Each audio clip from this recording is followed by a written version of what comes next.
Okay, so here is what I've started. This is going to be the head of the kitten, and it's looking a little bit big right at this moment. Sometimes when you're crocheting along, I have just 2 more rows that I'm doing straight crocheting around and single crochets, and then I'm going to be decreasing. So it might pull it in a little bit and make it look a tiny bit smaller, but I will see how that goes. This is the, like I said, it's the big twist. And this is the cotton that I have, which I probably should be using, to be honest. But I'm going to give this a try. But there is quite a bit of difference, if you can see that there, in the thickness.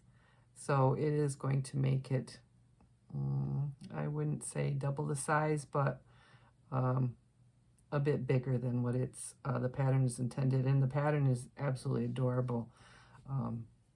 So we'll see how that's going to go.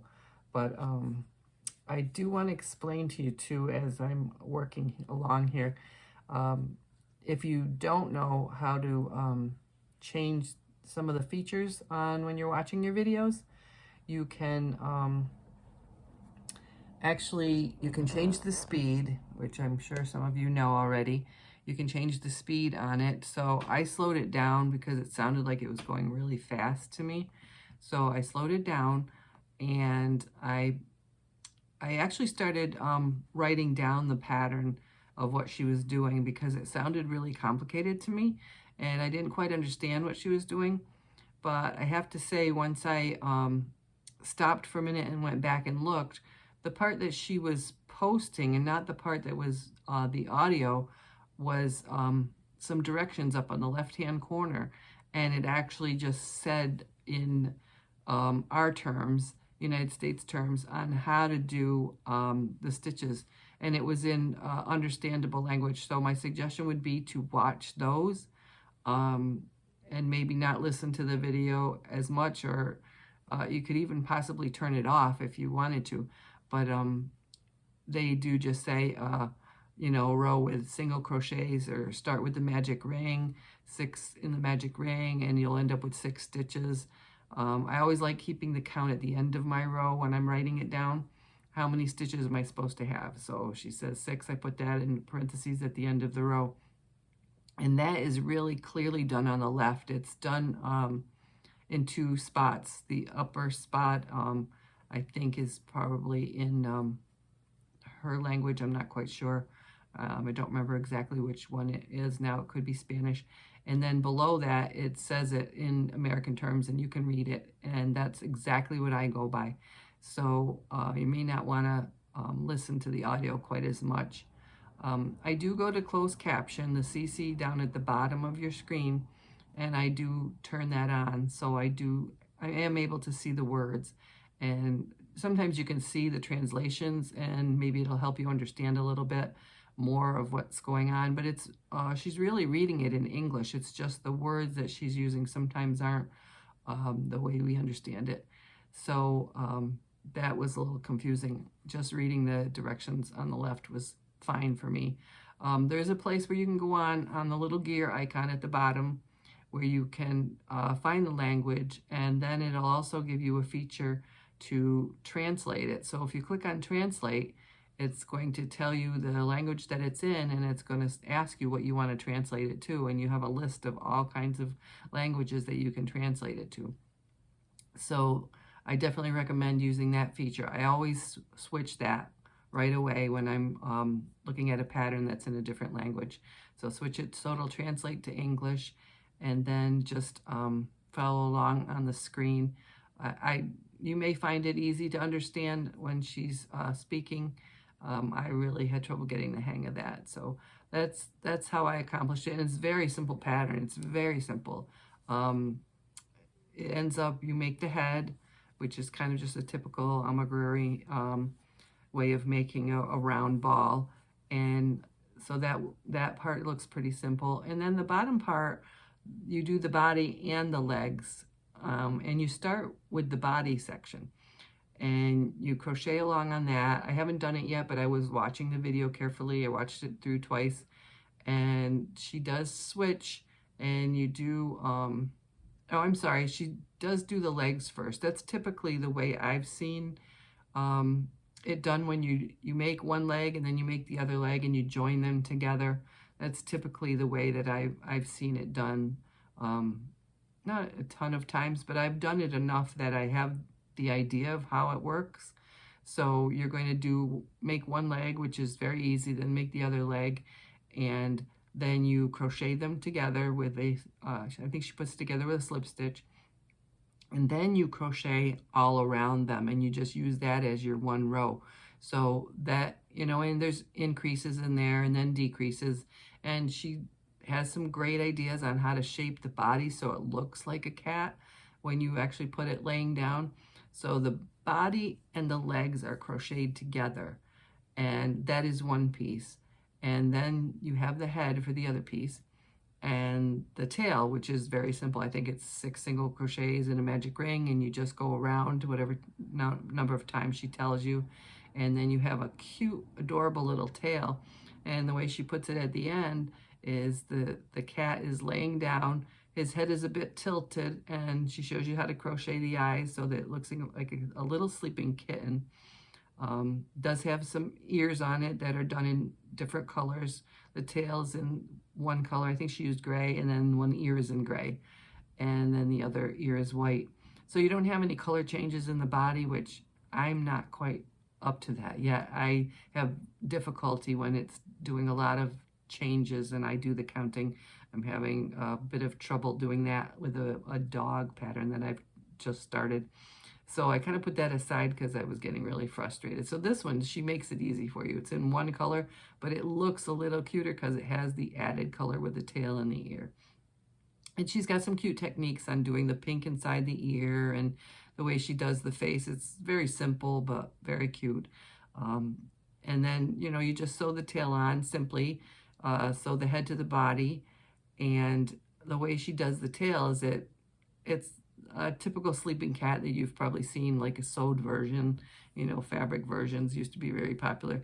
So you just pull the tail around to the front of the cat, and then it's sewed a little bit to hold it to the front of the cat. It's absolutely adorable. So I'm really excited to do this pattern, but I'm not feeling optimistic right now about the size of my yarn.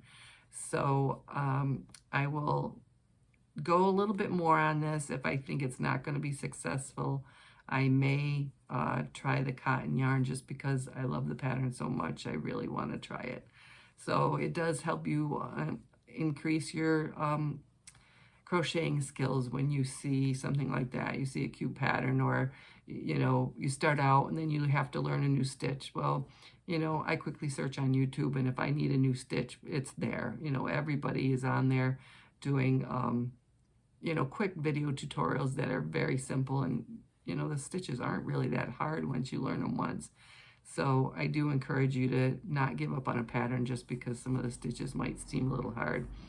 But leave it there. I'm going to do a little more crocheting, and then I will see if I'm going to proceed or if I'm going to frog this entire head and start over. See you soon. Hi everyone, and welcome to my channel. It is really nice to see you here today. It's a warm day here, a little bit sunny, so I'm trying to keep the glare out. I also have a new iPhone. My iPhone was slowly not being really usable anymore, having problems, so I ended up getting another iPhone. So we'll see if these settings are much different than the one I've been using, but it seems pretty good for now. I'm actually very happy with it, and Verizon has a deal right now that if you get on their new plan and you stay on that plan for the 3 years, they will rebate you the cost of monthly payments for your phone. So it is a really good deal. I love the phone. It's a little bit bigger than the one I had, so you might want to check that out in your area if you're really looking for another phone. I like the iPhones. I also have a MacBook and an iPad, so it's easy for me to interchange my photos and videos like that. So check that out if you're looking. I wanted to welcome you again to Frugal Handcrafting. The last time we were together, I was talking about trying to make this pattern, and I think it's called, it's a Sleeping Kitten pattern that I found on YouTube by Janita Del Amor, and I will put that in the link. It's a YouTube video, and I talked to you a little bit last time about making sure you got your settings on your phone set so that you can see the closed captioning and you can change the language. But in this one particular, check the top left-hand corner of your screen, and the stitches that you need are there. So that was the best place for me to look on this pattern while I was following along. I did end up having to frog that entire head that I made. It was just coming out way too big, and I just knew that even if it came out a nice cat, it just wasn't going to look the way it was intended. So what I decided to do is to try it on my own to rewrite the pattern for a different kind of yarn. So I'm trying to do a modification for that, and I will show you what I ended up using. My favorite yarn, the yarn that I am now buying at Michael's. It's under Loops and Threads, and it is it's a 4-weight yarn, acrylic yarn, and it just is a little bit thinner than some of the other yarns, and I really like that it's not a really thick yarn because it makes nice amigurumi, and it doesn't shed. It doesn't have a lot of it doesn't necessarily come off, but it's always a little bit on the fuzzy side, some of the other yarns, and this one is not like that at all. This one has no really significant fuzziness on it, and it's a little bit on the thinner side. So I had some of that left. I had it in the white, and then the only gray I had was something that I had previously purchased, and I'm not sure the brand on this. It's a really pretty gray, but it's not the same, the old Big Twist yarn. It's a little bit on the thicker side, but it worked out okay for the tail and the ear on the cat. I needed to do an alternate color on that. So that's what I ended up using for that. And I did end up writing down most of what I did. I will have to go back and look at it in order to write this all up. But I used that yarn, and this is my version of the napping cat is what I'm calling her. And it really worked up fairly quickly. It was easy to do. I used a 3.75 millimeter crochet hook, and it's nice tight stitches. There's no holes in the stitching at all. It really is an adorable pattern. It's very secure, and you don't do a lot of sewing. You sew on the tail, and then you actually just do like a stitch or two, like here and here, to hold it so it's laying in front of the cat while it's sleeping. And then you the head is finished entirely on its own, and then it's just sewed onto this little slanted part of the body that goes onto the legs. So I really love the pattern. It's adorable. It'd be cute sitting on the back of a couch.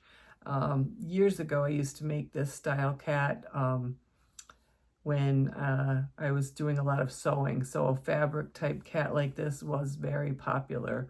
In fact, I'm tempted to look for a pattern for it again to make a sewn one, because I really like them, and people used to buy them just to put on the back of their couch. You know, people that were cat lovers that maybe couldn't have a cat or maybe had cats would buy them. When I used to sell them at fairs, they sold quite well. So I was really happy with this one. I thought it came out really well. I will try to write that pattern up so that we can use it. I am going to test it also using the chenille yarn. I would like to see how it comes out. But the small size of this one, I'm not sure it can be beat. It really is cute. When something is small, it's just really cute. So I will work on that, and we'll get back to that at some point. My next project, I think I'm going to make a chicken by the Friendly Red Fox. They do sell well at the shop I sell at, so I don't have any there right now. So I thought I really should get a couple of those made, and I really should make another capybara that sold within a week. So I really need to think about getting another one of those done as well. But for now, I wanted to show you my success. It was hard fought. I was not happy about having to frog something, but in the past I would have proceeded on and then just been disappointed with totally wasting my time. So this time I told myself I wasn't going to do that. I was going to try to figure out how to make it because I wanted to make the pattern so badly and I didn't want to use crochet cotton. So that was my motivation, and it worked. I was really happy that it came out really well. So for now, that's where I am at. I may end up coming up with another pattern or two in between. I have a couple saved that I found, free patterns, so they might be thrown in the mix as well. A couple of there's a cute little duck that I have made once, and it makes up really quick, so maybe I'll make up a few of those and give you the instructions where I found that pattern so you can try it yourself. But for now, I want you guys to have a great day, and thanks so much for checking in. Bye.